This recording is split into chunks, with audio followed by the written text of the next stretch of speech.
से नहीं खरीदी बेची जा रही है। ये कथा कहती लाखों सालों से संतानें भी लोग खरीद रहे हैं, बेच रहे हैं, लेकिन कौन? जिनके गुण धुंधुली के जैसे हैं। पति को अपने बेवकूफ बनाती रही, नाटक करती रही। एक दिन पति की गोद में बालक रख दिया और कहा ये मेरा बालक है और इसका नाम भी मैं रखूंगी। आत्मदेव ने कहा मैं रखूंगा मुहूर्त देख करके। पत्नी ने कहा नहीं, मेरा बालक है, मैं नाम रखूंगी। तो नाम था मां का धुंधुली, तो बेटे का नाम रख दिया धुंधकारी। धुंधकारी का मतलब समझते हैं?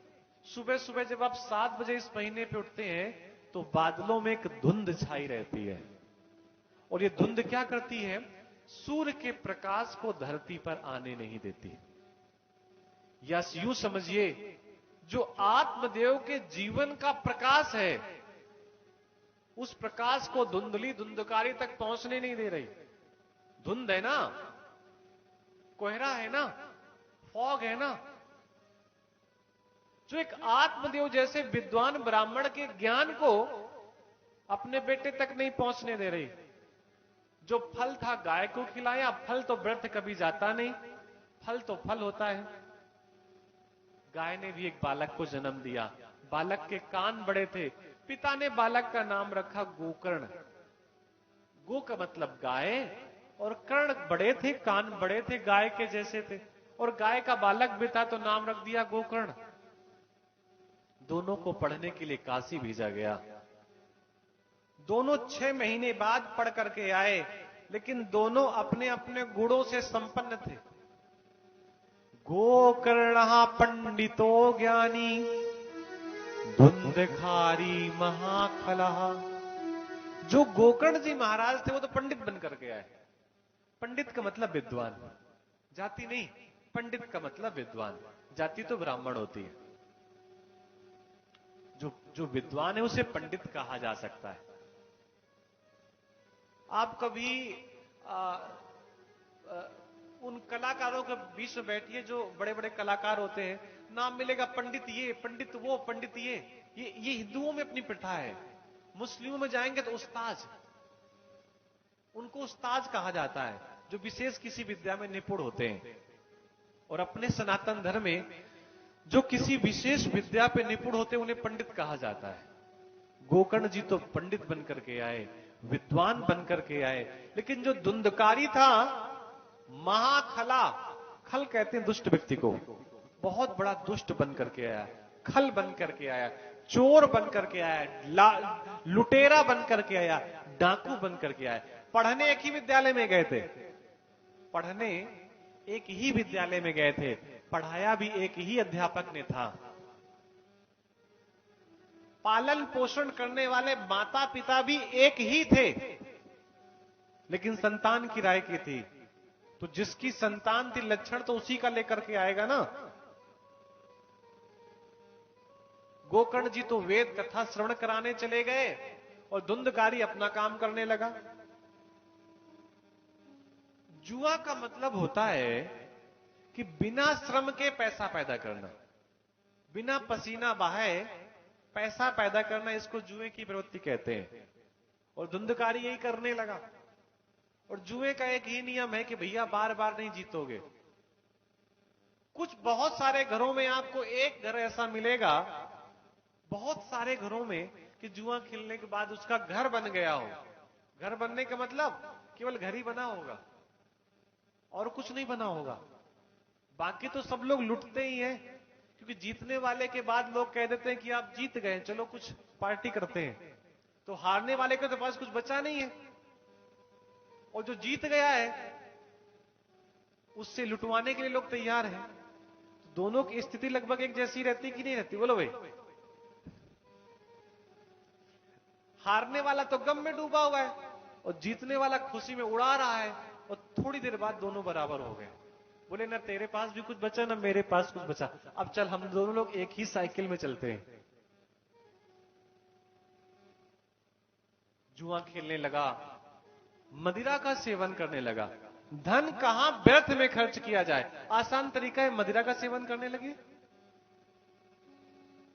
धन खर्च करने के बहुत सारे तरीके हैं।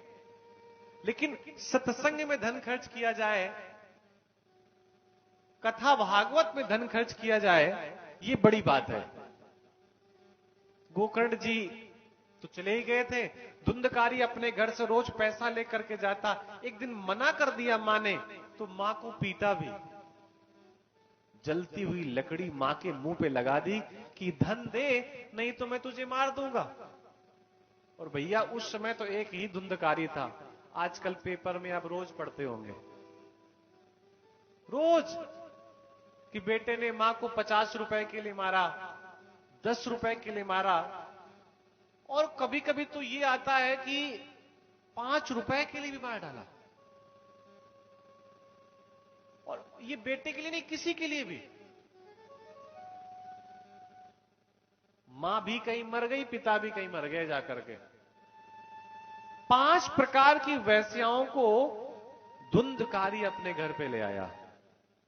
वैश्याएं का मतलब जो केवल धन लेती हैं, जो केवल लूटने का काम करती हैं। काम, क्रोध, मोह, मद, मत्सर, ये सब वैश्याएं ही हैं, जो प्रत्येक व्यक्ति के जीवन में आ सकती हैं। तो भैया बहुत सावधानी की आवश्यकता है।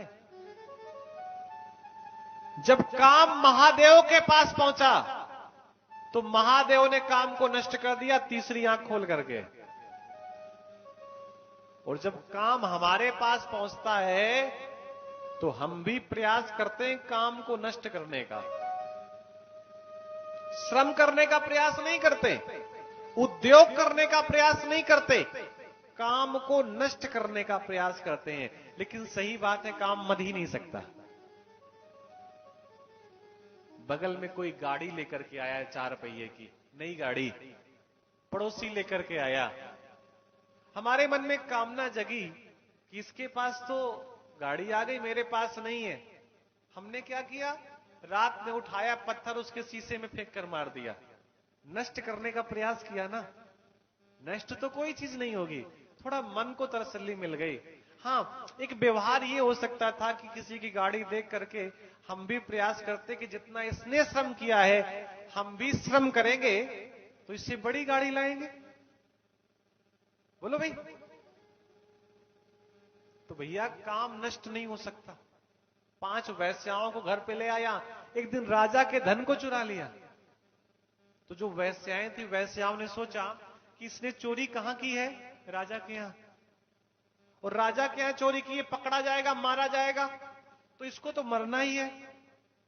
और जब इसको मरना ही है, तो राजा क्यों मारे, हम ही न मार दें। 4 वैश्याओं ने पैर पकड़े, हाथ पकड़े, और दुष्ट व्यक्ति मरता भी देर में है। जब वो धुंधकारी मर नहीं रहा था, तो एक वैश्या ने जलता हुआ कोयला मुख में डाल दिया और धुंधकारी के प्राण निकल गए। असमय मृत्यु हुई थी। असमय का मतलब समय से पहले। और ऐसा शास्त्र कहता है कि जिनकी मृत्यु समय से पहले होती है, वो यहीं कहीं भटकते रहते हैं, न तो परमात्मा के पास पहुंच पाते हैं और ना उन्हें नया जीवन मिल पाता है, भटकते रहते हैं यहीं कहीं पे। गोकर्ण जी कथा सुनाने गए थे, धुंधकारी की मृत्यु हो गई थी। एक दिन गोकर्ण जी अपने घर में आए, घर में सोए थे। उसी समय धुंधकारी अनेक रूप बदल करके गोकर्ण जी को डराने का प्रयास करता है। कभी बैल बनकर के आ जाता है, कभी सांड, कभी घोड़ा, कभी गधा। गोकर्ण जी थोड़ा सा डरे, तो गोकर्ण जी के हाथ पे जो कमंडल में जल था, उस कमंडल के जल को थोड़ा सा लेकर के गोकर्ण जी ने वो जो आत्मा बार बार डराने का प्रयास कर रही थी, उसके ऊपर जल छोड़ा, मंत्रों का सहारा लेकर के। और जब जल छोड़ा, तो धुंधकारी कुछ बोलने की स्थिति में आया। पूछा गोकर्ण जी ने कि आप कौन हैं? तो धुंधकारी ने कहा कि भैया, मैं कोई और नहीं, मैं तो तेरा भाई हूं। गोकर्ण जी ने कहा कि मुझे यात्रा में मालूम पड़ा था कि तुम्हारे प्राण निकल गए, तो तुम्हारी मुक्ति के लिए मैंने क्या किया था, गया में श्राद्ध किया था। गोकर्ण जी ने जब धुंधकारी से कहा, तो धुंधकारी ने कहा, भैया हमारे पाप इतने ज्यादा हैं कि आपके गया श्राद्ध से हमें कोई लाभ नहीं मिलेगा, आप कोई और काम करो। गोकर्ण जी ने कहा, और क्या काम करें?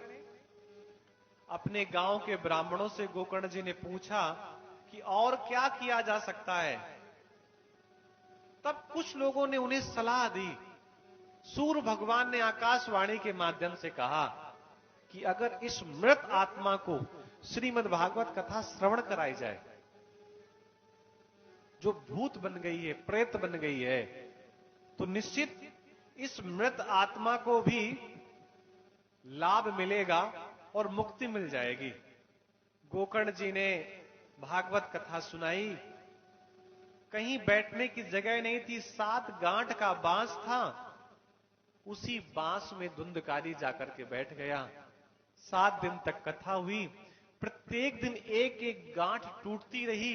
7वें दिन भगवान का दिव्य विमान आया और गोकर्ण जी उस विमान में बैठ करके आगे बढ़ गए।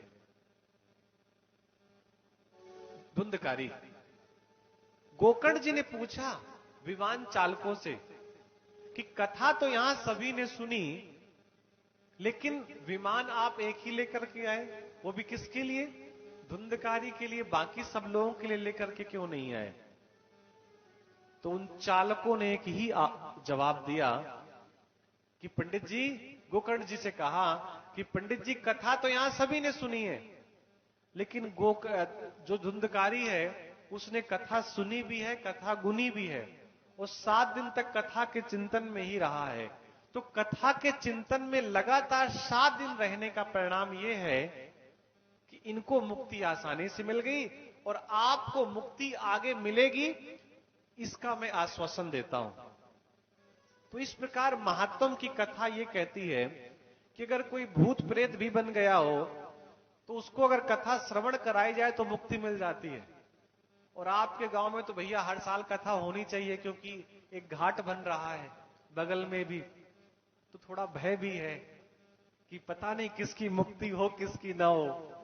तो भैया कुछ भी करवाते रहना, कथा का क्रम रोकना नहीं, क्योंकि साल भर के जितने वो आत्माएं जो गड़ौला के आसपास, शमशान घाट के आसपास रहेंगी, वो कम से कम कथा तो श्रवण करती रहेंगी। बोलिए।